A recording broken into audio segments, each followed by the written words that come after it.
بسم اللہ الرحمن الرحیم۔ آج ہم اس ویڈیو میں جانیں گے کہ اس دنیا کی ابتدا کس طرح ہوئی۔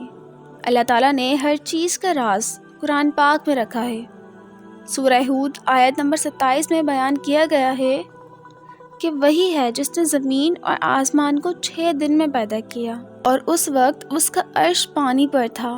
سائنسدانوں کی ریسرچ کے مطابق اس زمین پر پہلے صرف پانی موجود تھا۔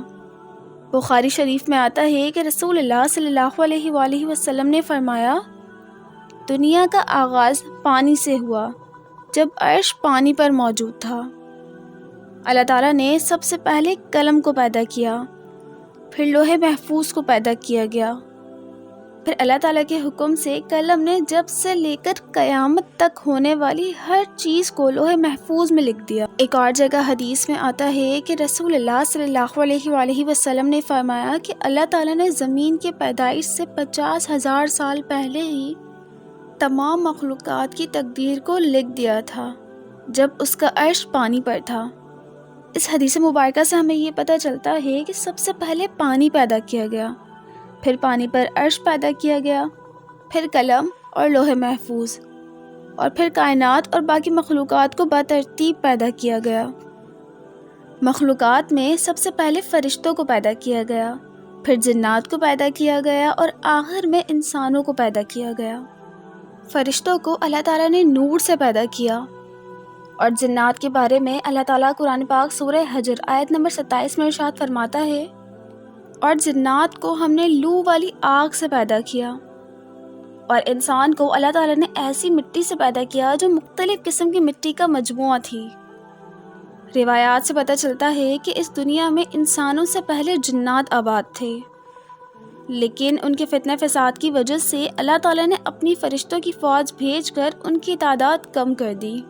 دنیا میں انسانوں کی ابتدا حضرت آدم علیہ السلام سے ہوئی تھی۔ اللہ تعالیٰ نے حضرت اسرائیل علیہ السلام کو حکم دیا کہ وہ ایک مٹھی مٹی زمین سے اٹھا لائیں۔ چنانچہ آپ نے حکم کی تعمیل کی، پھر اس مٹی کو پانی سے گوندنے کا حکم دیا گیا، پھر اس مٹی سے حضرت آدم علیہ السلام کا پتلا بنا کر جنت کے دروازے پر رکھ دیا گیا، جس کو دیکھ کر فرشتے تعجب کرتے تھے۔ پھر اس پتلے میں اللہ تعالیٰ نے روح ڈالی، اور اللہ تعالیٰ نے فرمایا کہ ہم نے تم کو اپنی حمد کے لیے بنایا ہے۔ پھر اللہ تعالیٰ نے فرشتوں کو حکم دیا کہ وہ آپ کو سجدہ کریں، جن میں ابلیس بھی شامل تھا۔ ابلیس کے بارے میں روایات سے پتہ چلتا ہے کہ ابلیس ایک جن تھا، لیکن اپنی عبادات کے باعث اسے فرشتوں کا سردار بننے کا شرف ملا تھا۔ اس پوری کائنات میں کوئی ایسی جگہ نہیں تھی جہاں ابلیس نے سجدہ نہ کیا ہو، لیکن پھر وہ غرور کا شکار ہو گیا، اور اس نے حضرت آدم علیہ السلام کو سجدہ کرنے سے انکار کر دیا، تو اللہ تعالیٰ نے اسے زمین پر پٹخ دیا۔ حضرت آدم علیہ السلام کو جنت میں بھیج دیا گیا، پھر اللہ تعالیٰ نے حضرت آدم علیہ السلام پر نیند کا غلبہ ڈالا، اور آپ سو گئے۔ پھر اللہ تعالیٰ نے حضرت آدم علیہ السلام کی بائیں پسلی سے حضرت بی بی حوا کو پیدا کیا۔ جب آپ بیدار ہوئے تو یہ دیکھ کر حیران ہو گئے کہ نہایت ہی خوبصورت عورت آپ کے پاس بیٹھی ہے۔ آپ نے ان سے پوچھا کہ کون ہو؟ تو حضرت بی بی حوا نے کہا کہ میں آپ کی بیوی ہوں، اور اللہ تعالیٰ نے مجھے آپ کے لیے پیدا فرمایا ہے۔ قرآن پاک سے پتہ چلتا ہے کہ اللہ تعالیٰ نے انسانوں کو 4 طریقوں سے پیدا کیا ہے۔ اول تو عورت اور مرد دونوں سے۔ نمبر 2، حضرت بی بی حوا، جن کو اللہ تعالیٰ نے حضرت آدم علیہ السلام کی پسلی سے پیدا کیا۔